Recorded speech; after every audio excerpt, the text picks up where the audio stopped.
Western Bahr el Ghazal State. Hello and welcome. You are watching SSBC News live from Juba, Amawut, Polnang, and we begin our news with the presidential decrees. Appointment of a national minister. Pursuant to the provisions of Article 101D of the Transitional Constitution of the Republic of South Sudan, 2011, as amended, I, Salva Kiir Mayardit, President of the Republic of South Sudan, do hereby appoint Honorable Sarah Cleto Rial as the National Minister of Health, issued under my hand and the seal of the Republic of South Sudan in Juba this 27th day of the month of May in the year 2025. Signed, Salva Kiir Mayardit, President, Republic of South Sudan, Juba. Relief of a County Commissioner in Jonglei State Government. Pursuant to the provisions of Article 106A, 2A of the Transitional Constitution of the Republic of South Sudan, 2011, as amended, read with Section 38(1) of the Interpretation of Laws and General Provisions Act, 2006, I, Salva Kiir Mayardit, President of the Republic of South Sudan, do hereby relieve Honorable Boutros Rai Bielkwe from his position as Commissioner of Angar County, Jonglei State, issued under my hand and the seal of the Republic of South Sudan in Juba this 27th day of the month of May in the year 2025. Signed, Salva Kiir Mayardit, President, Republic of South Sudan, Juba. Appointment of a County Commissioner in Jonglei State Government. Pursuant to the provisions of Article 106A, 2A of the Transitional Constitution of the Republic of South Sudan, 2011, as amended, I, Salva Kiir Mayardit, President of the Republic of South Sudan, do hereby appoint Honorable Johnson Kwalgai Nyuap as Commissioner of Angar County, Jonglei State, issued under my hand and the seal of the Republic of South Sudan in Juba this 27th day of the month of May in the year 2025. Signed, Salva Kiir Mayardit, President, Republic of South Sudan, Juba. Revocation of appointment of a Member of Parliament in Central Equatoria State Legislative Assembly.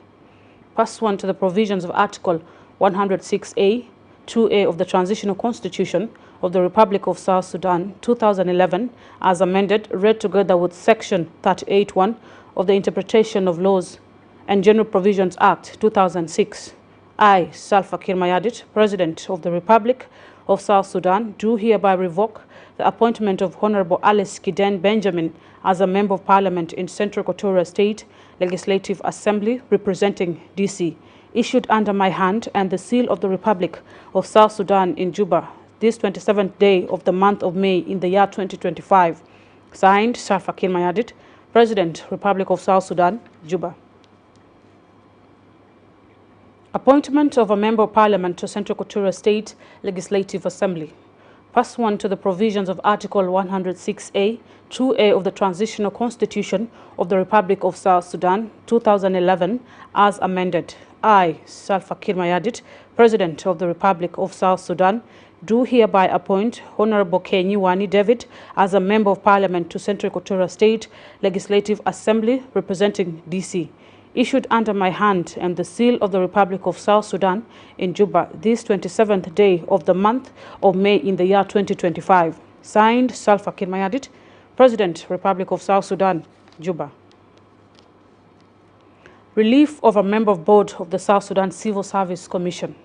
Pursuant to the provisions of Section 17(3) of the South Sudan Civil Service Commissions Act, 2011, I, Salva Kiir Mayardit, President of the Republic of South Sudan, do hereby relieve Ms. Lucia Sebit Didi from her position as a Member of Board of the South Sudan Civil Service Commission, issued under my hand and the seal of the Republic of South Sudan in Juba this 27th day of the month of May in the year 2025. Signed, Salva Kiir Mayardit, President, Republic of South Sudan, Juba. Appointment of members of Board of the South Sudan Civil Service Commission. Pursuant to the provisions of Section 14(1) of the South Sudan Civil Service Commission Act, 2011, I, Salva Kiir Mayardit, President of the Republic of South Sudan, do hereby appoint members of Board of the South Sudan Civil Service Commission as hereunder. 1. Reverend Jocelyn Apollo Lenywa, replacing late Elisapa Ginaba, member. Ms. Samira Suleiman, member. issued under my hand and the seal of the Republic of South Sudan in Juba, this 27th day of the month of May in the year 2025. Signed, Salva Kiir Mayardit, President, Republic of South Sudan, Juba. We now move on to our news bulletin for tonight. Former SPLM First Deputy Chairperson and Secretary General Dr. James Wani Iga has broken his silence following his revocation as the party's Secretary General and First Deputy Chairperson.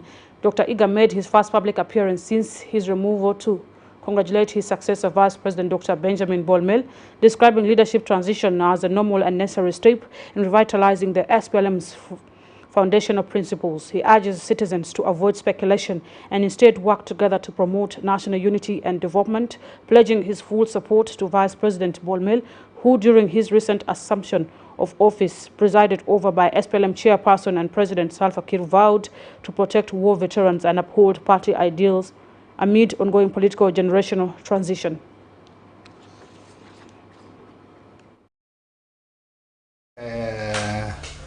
I have come to say hi, and as a matter of fact, we share a lot in common, and we will be sharing a lot more in common in the area of governance, in the area of SPLM, and even in other economic specialists holding this docket of economic cluster. And some of us were there for quite 13 years.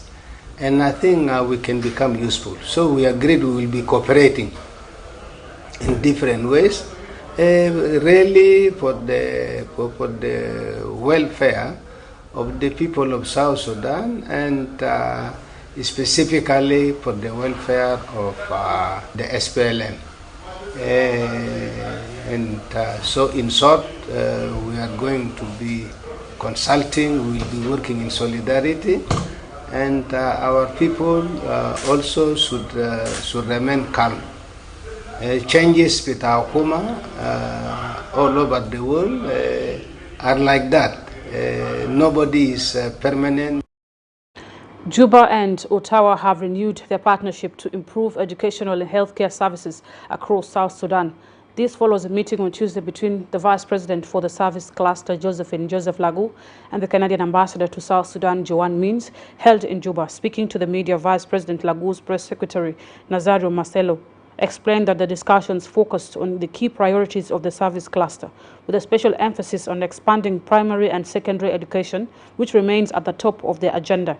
The renewed cooperation signals a growing commitment between South Sudan and Canada to strengthen basic services and improve the lives of citizens through targeted development programs. Today, Vice President and Chair of Service Cluster, Her Excellency Josephine Lagu, met with the Canadian Ambassador to South Sudan, Ambassador Jane Means. The two discussed deepening and strengthening the already existing bilateral ties between South Sudan. South Sudan and the United Kingdom have reaffirmed their commitment to strengthening collaboration in infrastructure development and humanitarian assistance. This follows a meeting between the Vice President for the Infrastructure Cluster, Taban Dengai, and the British Ambassador to South Sudan, David Ashley.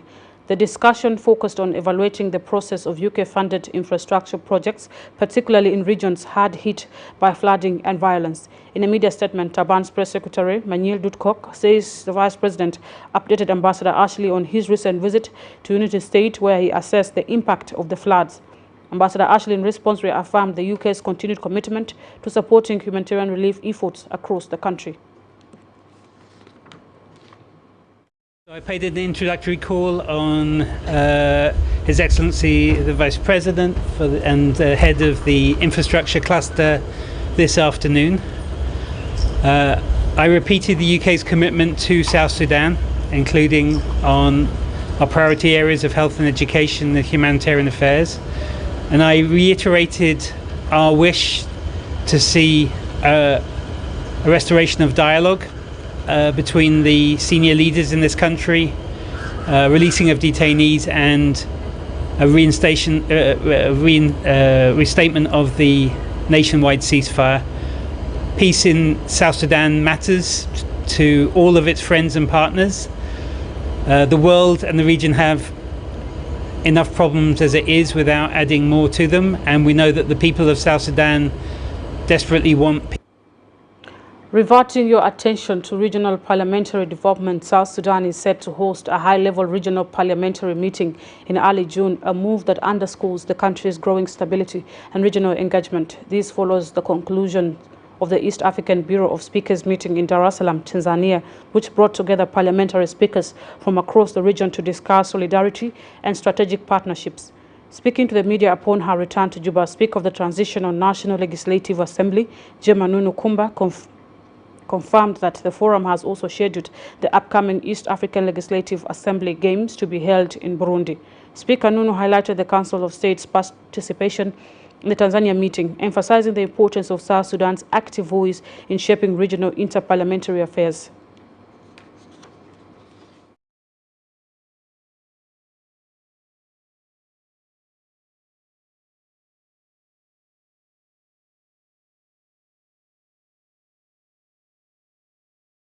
Let's go for a short break and stay tuned for more stories coming up.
Welcome back from that short break. To proceed, let's now turn to Kampala, Uganda, where foreign affairs ministers from across Africa's Great Lakes region have convened to discuss the ongoing crisis in the Eastern Democratic Republic of Congo.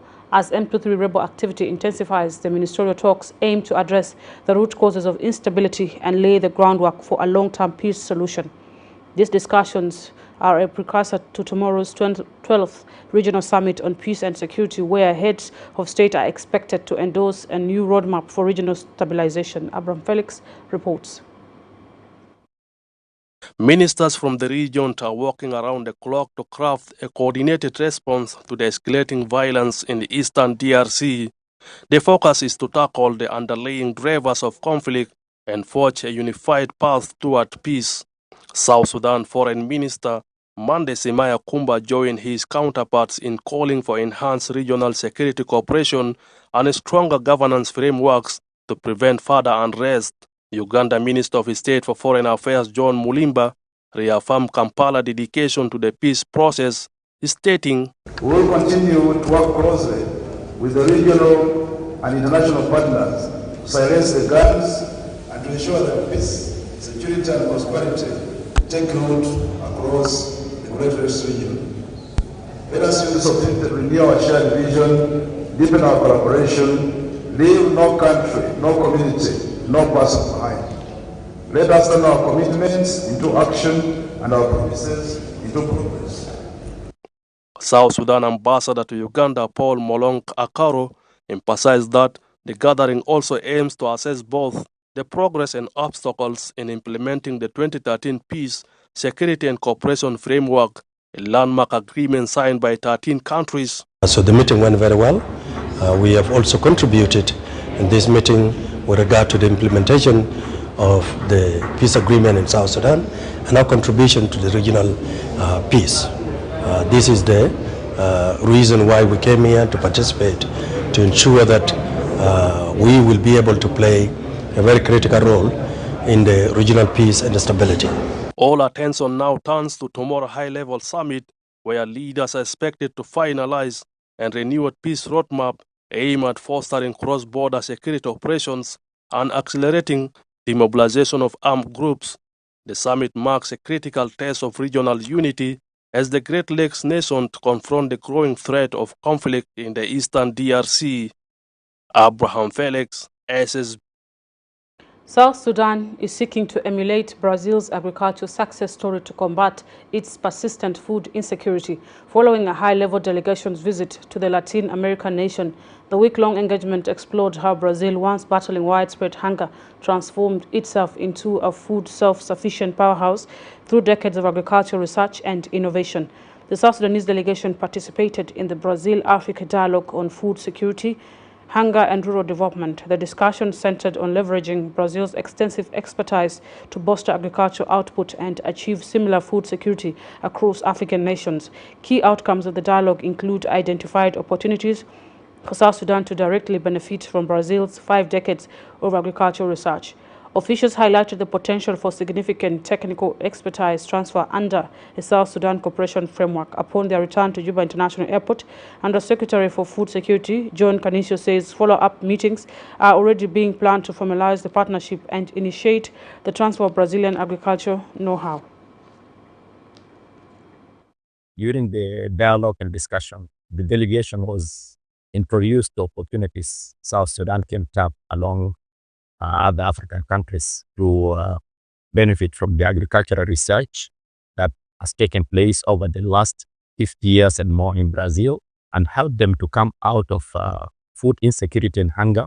50 years ago, the country was suffering from hunger, but now they are self-sufficient and even exporting. It was agreed follow-up meetings will be conducted between South Sudan and Brazil so that we can benefit from their technical expertise under the South-South. The Ministry of Information, Communication Technology and Postal Services expresses readiness to champion policies necessary to achieving the transformative potential of digital payments and e-commerce for cross-border trade. This came Tuesday when Deputy Minister David Yauyao opened a function on institutional support for digital payments and e-commerce policies for cross-border trade.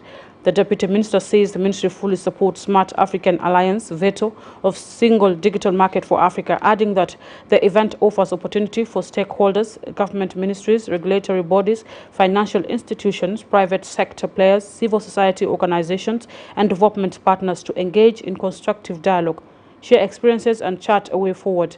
He urged stakeholders to seize this opportunity to lay the ground for a more inclusive, resilient, and prosperous digital future for South Sudan. Technology and Postal Service fully supports the Smart Africa Alliance visions of single digital markets for Africa and is dedicated to collaborating with regional partners to achieve this. So this country engagement event is the vital steps in this journey. So it offers a unique opportunity for all stakeholders, government ministries, regulatory bodies, financial institutions, private sector players, civil society organizations, and development partners to engage the constructive dialogues, share experiences, and collectively chart path. The National Ministry of Health administers conjugate and rotavirus vaccines to prevent pneumonia and diarrhea in children as part of a broader initiative to reduce childhood mortality. The ministry's Undersecretary Dr. Anin Ngotngot describes the vaccines as a milestone in boosting health services, expressing gratitude to health partners. The Executive Director of Al Sabah Children's Hospital, Dr. Justin Bruno Tongun, says the vaccines are crucial for children's health, reduces the risk of severe illness and death. The Executive Director for South Sudanese Women in Medicine, Dr. Koiti Emily, reaffirms their commitments to improving health service provision through active engagement of South Sudanese women in medical profession.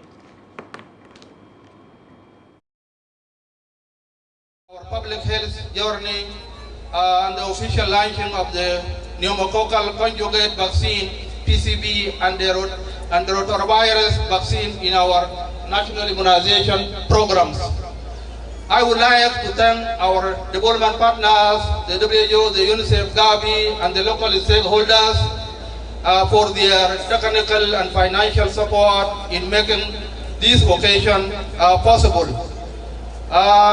Gentlemen, today we are taking bold steps forward in protecting the health and the future of our great children in the Republic of South Sudan. Pneumococcal disease is a leading cause of pneumonia, meningitis, and sepsis, especially deadly among children under 5 years old. Rotavirus is also the most common cause of severe diarrhea in young children, often lessen the burden of families and the healthcare system. These two vaccines are game-changer vaccines. They are going to increase the survival of our children so that they can reach their potential. That is how important it is. Under 5 mortality is going to drop. By next year, God willing, the data will look different. So we thank you so much for having selected these vaccines to be launched in our state. Honorable Under Secretary, distinguished guests, as an organization led by Women in Medicine, who are the female medical doctors, pharmacists, and dentists of this country, SWIM has been deeply engaged in this journey by not only advocating for the timely introduction of these vaccines, but also working at the community level to create demand and raise awareness. We've participated in some radio talk shows. We published a regional opinion editorial. We have engaged in grassroots engagement forums and recently conducted a healthcare professional symposium that was meant to rally them around championing these two vaccines. And we have done our part to ensure that the public is informed. The Ministry of Humanitarian Affairs and Disaster Management, in collaboration with the United Nations Office for Disaster Risk Reduction, has launched a 3-day workshop in the Regional Seasonal Climatic Impact Program in Juba on Tuesday. The workshop aims to allow participants to review and share knowledge on the regional climatic and response pattern to suit South Sudan response strategy. Addressing the participants, the Ministry's Director General for Planning and Disaster Risk Management, Joshua Banak, encourages the participants to contribute positive ideas to the new document which would benefit the country in handling disasters and risks. For his part, the Director for South Sudan Meteorological Center, Mojok Ogawi Modo, says sharing regional climatic information is crucial in ensuring the region uses one pattern of disaster response strategy. The Program Manager for the United Nations Office and Water at the Heart of Climate Action, Phoebe Sikoko, stresses that the regional climatic pattern would make it easy for South Sudan to adopt mechanisms for response to disasters. The purpose of this gathering again, as you have heard, usually the post-off, we one day or half day usually is enough.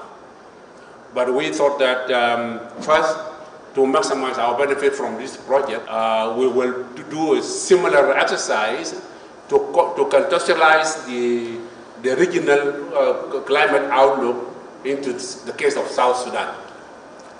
I think the forecast is going to be shared today by meteorology, and we will see how best we can act collectively to that June to September climate outlook for this year. And I want to encourage you.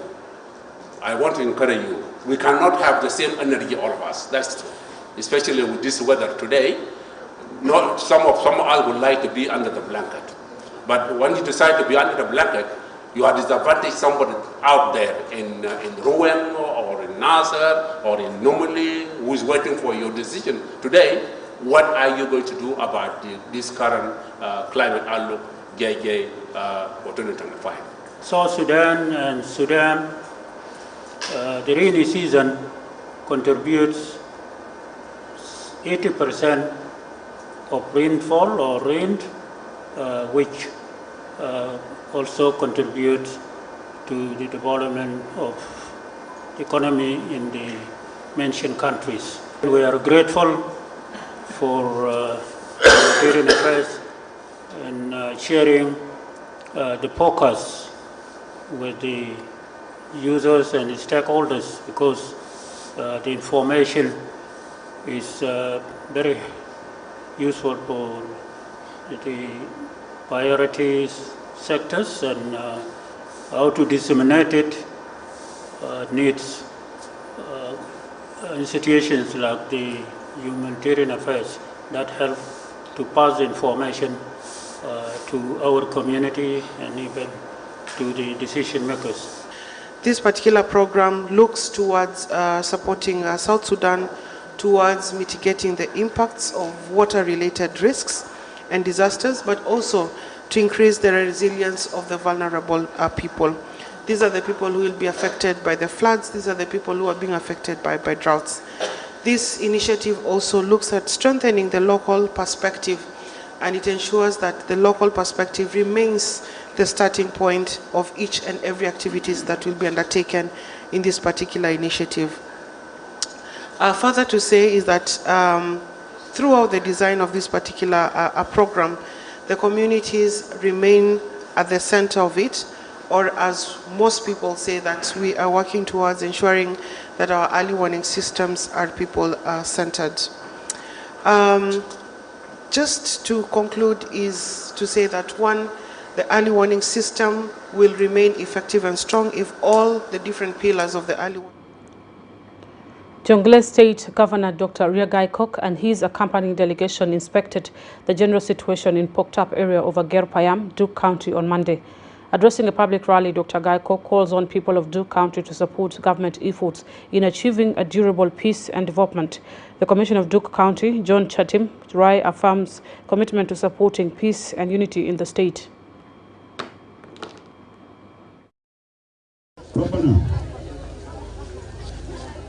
الجماعة الليلة كلنا في Pokutap وأنا بشكر أهل بتاعي ناس بتاع نيروين وأول الضيوف بتاعكم من النوير من فانجاك أيود أورور القاعدين معكم من أنا بشكركم بالاستقبال بتاعكم الكبير اللي عملتوا لي ده مع الضيوف بتاعي. أنا جاي برسالة من أخوكم الكبير وأبوكم ورئيس بتاعكم سلفا كير ميادي. أنا اليوم أنا أديت القسم قدامه. أنا طلبت منه إنه أخوي فيليبتون ليك وما في البيت وكل من يجي يحضروا معي القسم ده. رئيس وافق وجه وفيليب قاعد معنا هنا الليلة في Pokutap وبيعرف الكلامات رئيس كير أداني له كلام بتاعه لكم وقال أمسكوا سلام ده نمرة واحد. نمرة اثنين قال أمسكوا سلام ده نمرة اثنين. نمرة ثلاثة قال أمسكوا سلام ده نمرة ثلاثة. بدون سلام ما في شارع بيعملوه. بدون سلام ما في تجار بيجيبوا بضاعة بتاعهم بيشتغلوا لنا. بدون سلام ما في مستشفى. بدون سلام ما في تعليم. فقال لي برنامج بتاعي الأول كرئيس الفقير إنه يكون في سلام في الجنوب. بالنسبة لبريزيدنت سلفا كير مياديت أزلنا دكتور ريغاثي غachagua ده شكر بتاعنا علينا ألو نينا شعب بتاع دوك وأنا ممثل بتاع دوك ككوميشنر إنه الشعب بتاع دوك مرتاحين بجاه بتاع دكتور ريغاثي غachagua في جونغلي ومقصودين بجاه بتاع دكتور ريغاثي غachagua في دوك كونتي ومقصودين بقرار بتاع رئيس الجمهورية لجاه بتاع دكتور ريغاثي غachagua بالنسبة لنا. من يوم الرئيس بتاعنا قرر القرار بتاعه يعني أكون راه ونحن ممكن نقول ربنا يزيد العمر. Government, in collaboration with the UN Food and Agriculture Organizations, FAO, launches distribution of improved seed to farmers in Bringi area in Wau County.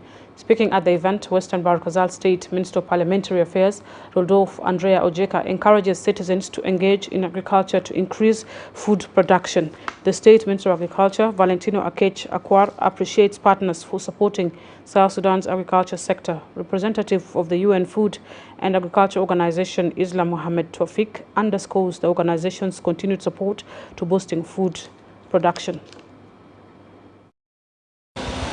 نحن كحكومة نحن بنشجع الزراعة. نحن في مجلس الوزراء طلعنا قرار إنه أي وزير لازم يكون عنده زراعة. لازم كل الوزراء كل الدستوريين يمشي يزرعوا. لأنه الزراعة ده الشيء الوحيد ممكن ينقذ المجتمع بتاعنا في فترة بتاع الجوع. في هذا أنا أشكر المنظمة التفاو عشان وقوف بتاعه معنا كوزارة الزراعة و implementing partners بيسكو. هنا في وزارة الزراعة أولياء بتاعنا إنه توزيع البذور في زمن المناسب. توزيع البذور في زمن المناسب في شهر 5 أو شهر 4 ده top priority بالنسبة لوزارة الزراعة. I would like to thank God, the County Agriculture Department. They are actually doing a great job. Our implementing partners, they are also organizing nicely to deliver the inputs. A special thanks to our Ministry of Agriculture. They actually always keep in touch and we are supporting them. For all of you, actually FAO work with the ministry. Legislator Deng Dao Deng, representing Twitch East of Jonglei State in the National Parliament, calls on communities to embrace peace and unity. Deng Dao was speaking at the memorial prayer of the former Commissioner of Twitch East County, Daniel Deng Mabany, in Juba on Monday.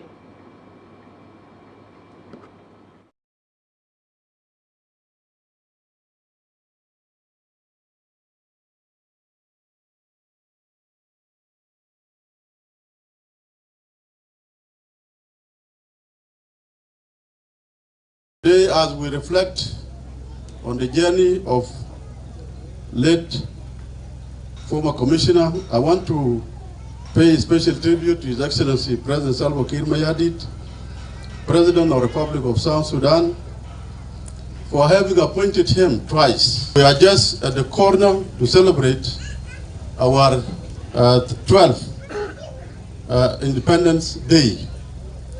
And as we lost our commissioner, we want to realign ourselves with the vision of the SPLM and the call of His Excellency President Salva Kiir Mayardit for the unity of this country. And that finally brings us to the end of our news hour. Thank you for tuning in. I'm Awut Paul Nang. Till next time.